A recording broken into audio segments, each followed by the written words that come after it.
Le Bitcoin chute lourdement sous les 90 000 $. Est-ce la fin du bull run? Voici la réponse avec une analyse complète que tu dois absolument regarder. Alors nous sommes le 25 février 2025 et notre ami le Bitcoin imprime une chute de plus de 5% à l'heure actuelle.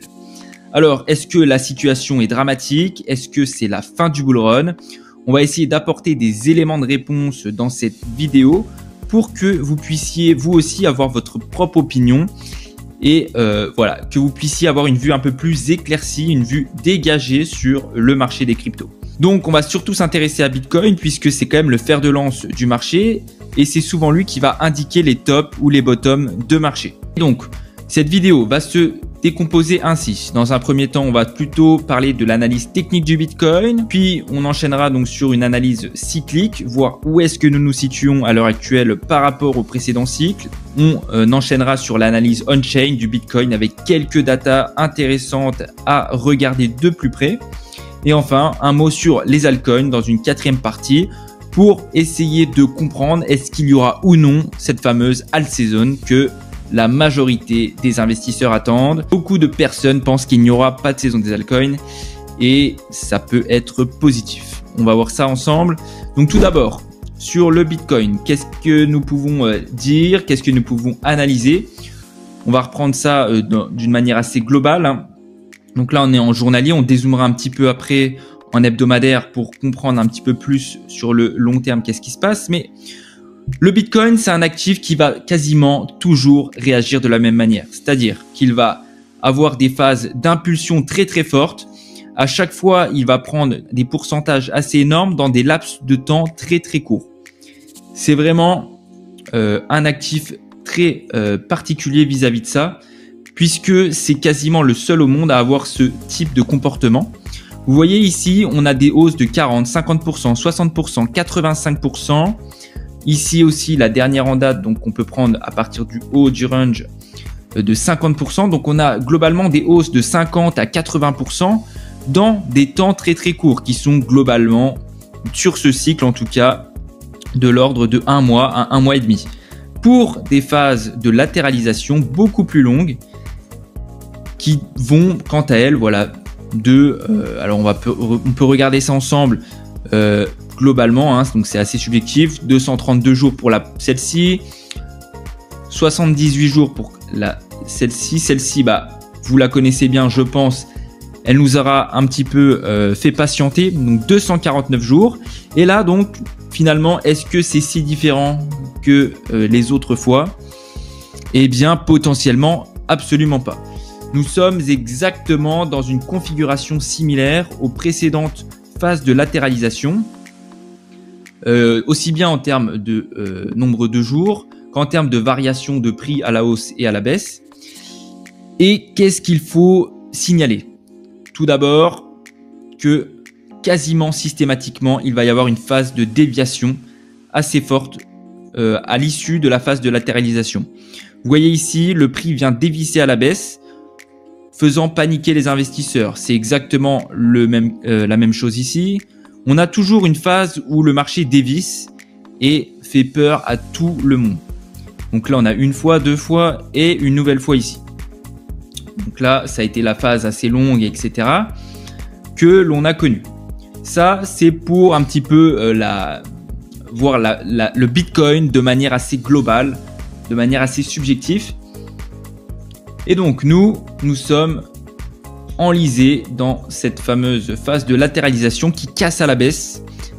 Et donc, là, c'est le moment où les débutants vont paniquer. Pourquoi? Puisque la majorité d'entre eux vont voir quoi? Le fameux double top. Donc, je vais vous enlever cette phase de latéralisation. Mais là, certains vont y voir un fameux double top matérialisé donc par le point haut ici et le deuxième point haut ici. Donc là, on a nos deux tops et on vient donc casser la ligne de coup.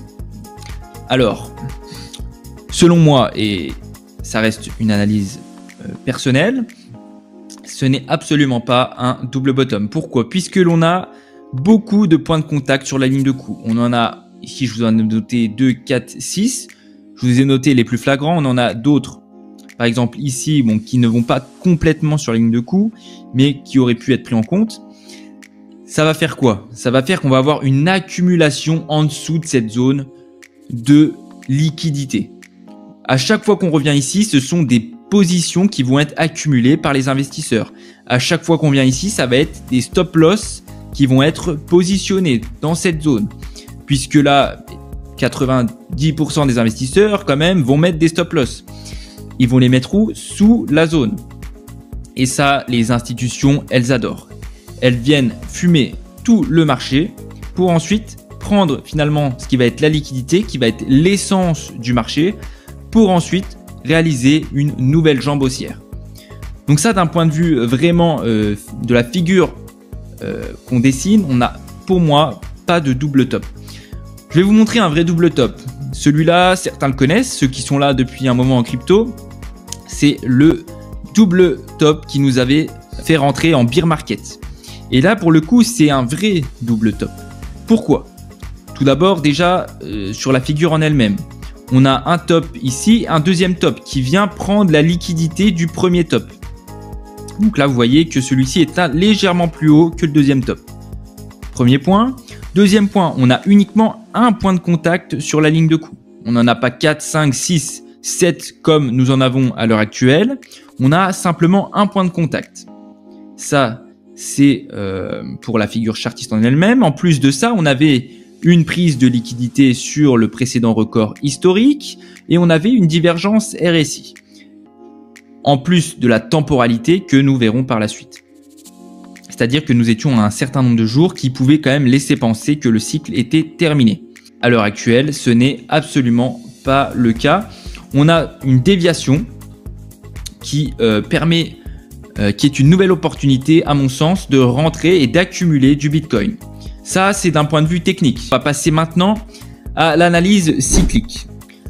Donc, au niveau du cycle, où est-ce que nous en sommes? Si on compare aux deux précédents cycles, donc là, je vous ai mis pas mal de données, on va enlever tout ça. Alors, tac. Ok. Et donc, nous sommes, précisément, tac, 819 jours environ, hein, globalement, hein, si on prend 819 à 840 jours depuis le point bas du bear market. Si on s'attarde sur les précédents cycles, combien ont-ils duré de temps? Celui-ci, en 2015 jusqu'à 2017, il a duré précisément 1057 jours. Le suivant, en 2018, si on va sur le deuxième top, qui est le vrai top final, il a duré 1050 jours.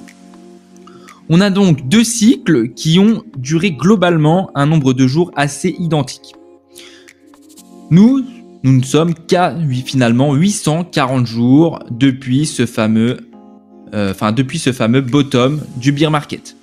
Donc de cet élément cyclique assez intéressant, on peut quand même en conclure que le top n'est pas ici en termes de temporalité.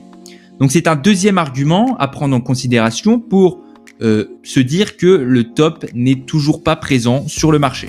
On peut également s'intéresser au RSI qui a toujours permis de détecter avec une précision assez folle les tops de prix sur Bitcoin. Vous voyez que sur le RSI, nous pouvons tracer deux zones.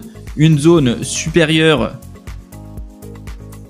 matérialisée ici et une zone inférieure ici. Et on constate quoi? Que le prix va systématiquement chercher cette zone au sein des cycles haussiers.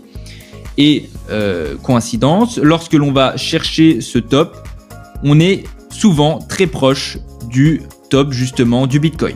À l'heure actuelle, nous sommes encore assez loin finalement puisque nous sommes en unité mensuelle et donc même une petite variation sur le RSI en mensuel, ça peut provoquer de très grosses variations donc sur le prix du Bitcoin. Vous voyez que là, l'objectif serait final d'aller toucher cette zone. Deuxième élément nous indiquant que le top n'est toujours pas présent au niveau de la cyclicité. Voilà pour les éléments cycliques, je ne vais pas tous vous les reprendre. La vidéo, sinon, va durer un peu trop de temps et va être un peu longue. Là, c'était vraiment d'avoir une vue complète, assez rapide de l'ensemble des éléments clés sur le marché. On va poursuivre avec l'analyse on-chain et quelques datas intéressantes sur Bitcoin. Donc tout d'abord, on va reprendre un des éléments que j'ai envoyé sur le canal Telegram, qui est l'accumulation par les gros portefeuilles.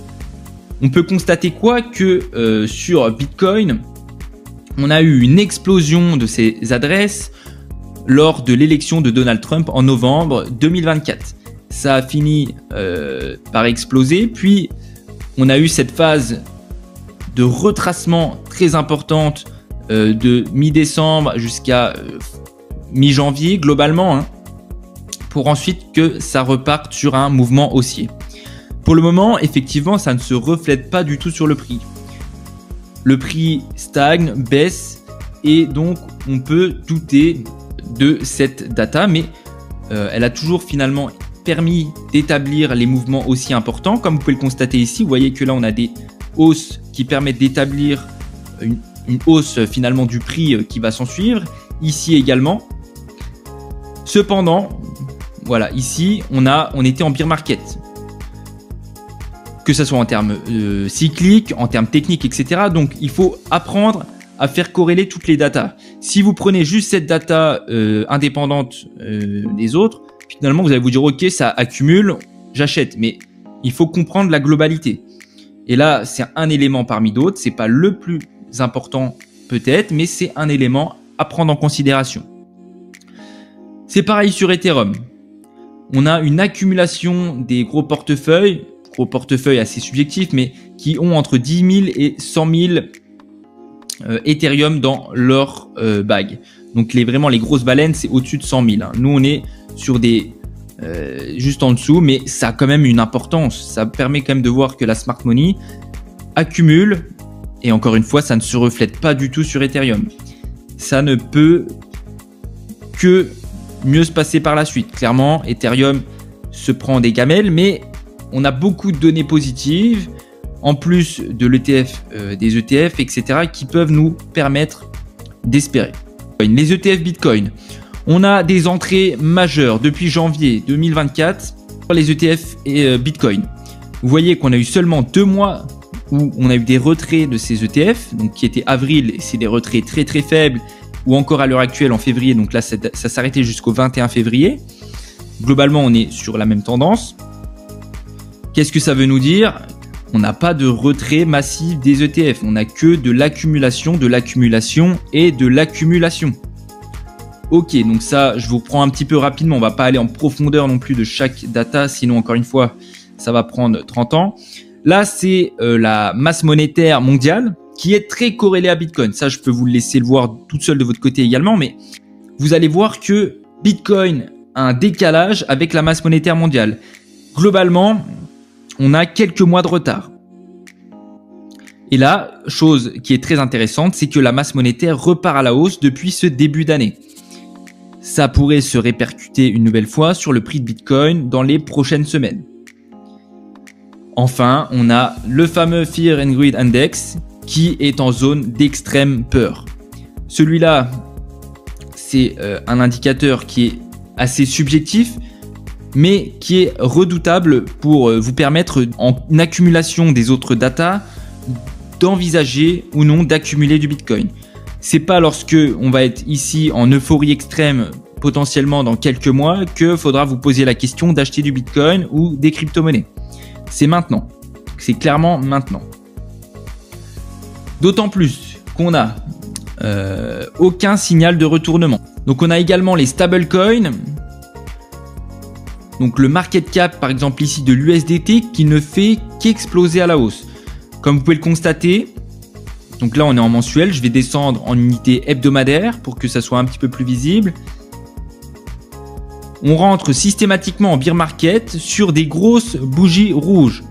Là ça va être des USDT qui vont quitter les exchanges. Donc là ici ou encore ici en 2018.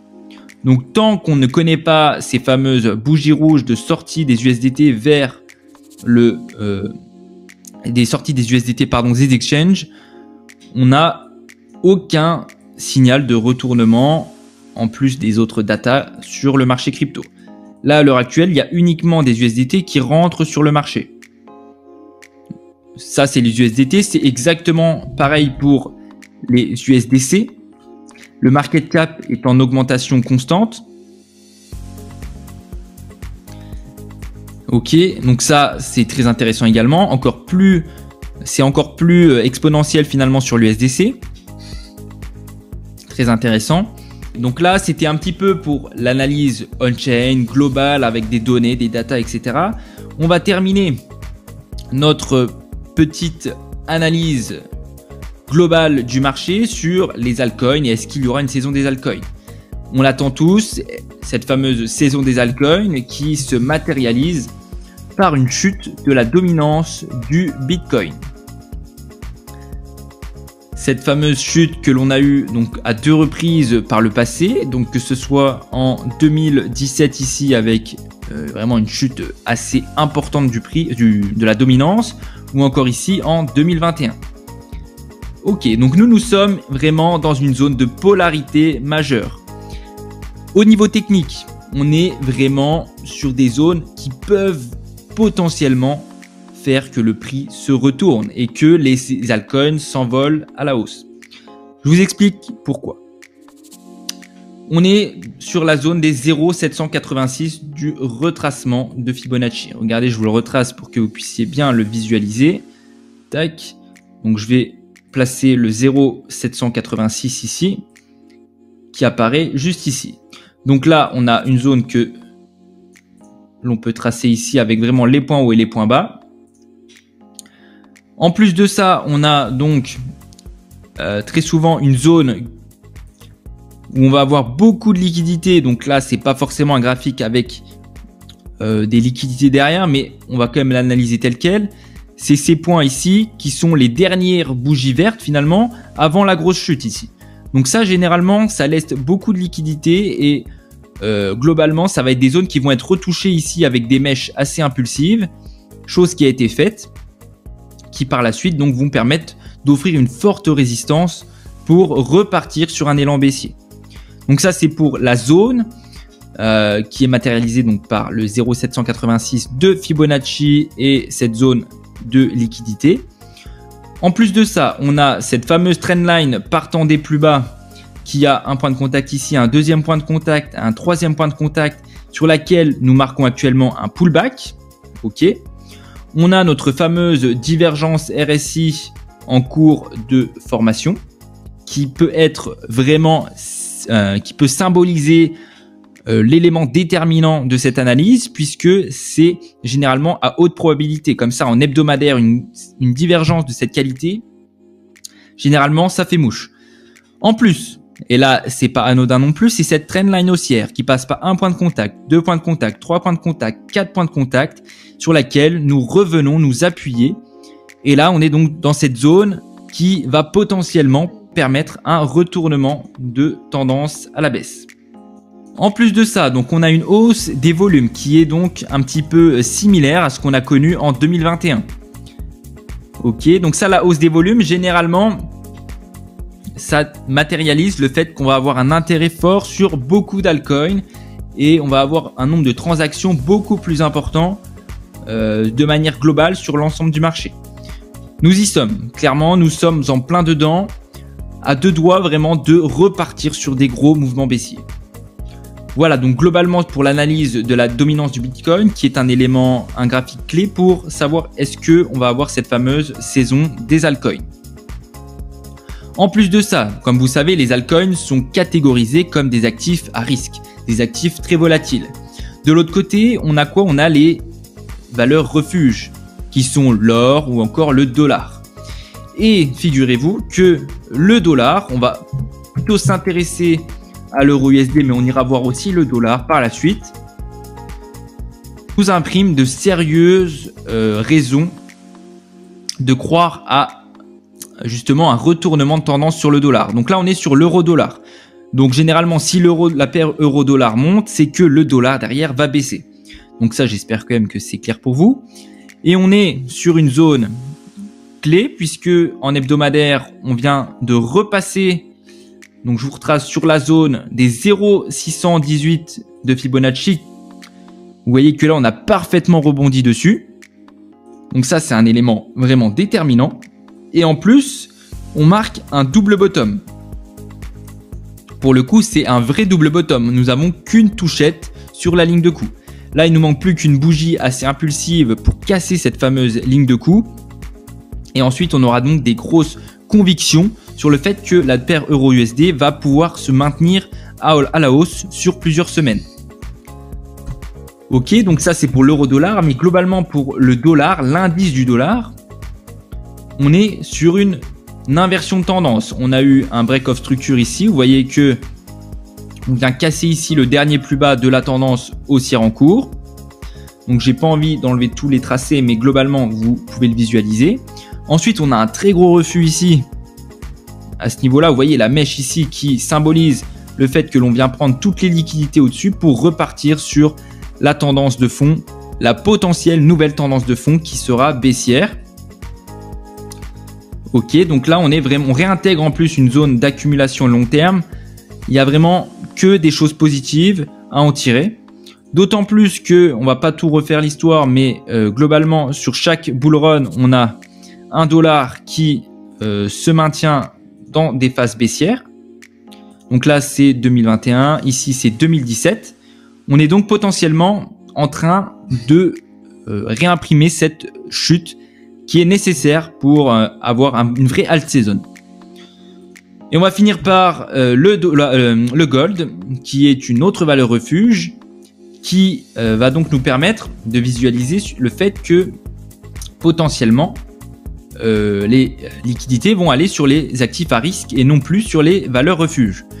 Le dollar nous imprime une très belle divergence hebdomadaire qui n'est pas encore validée mais qui a le mérite d'exister et qui est en hebdomadaire, donc c'est une unité de temps longue et généralement ça permet d'avoir des retournements de tendance long terme.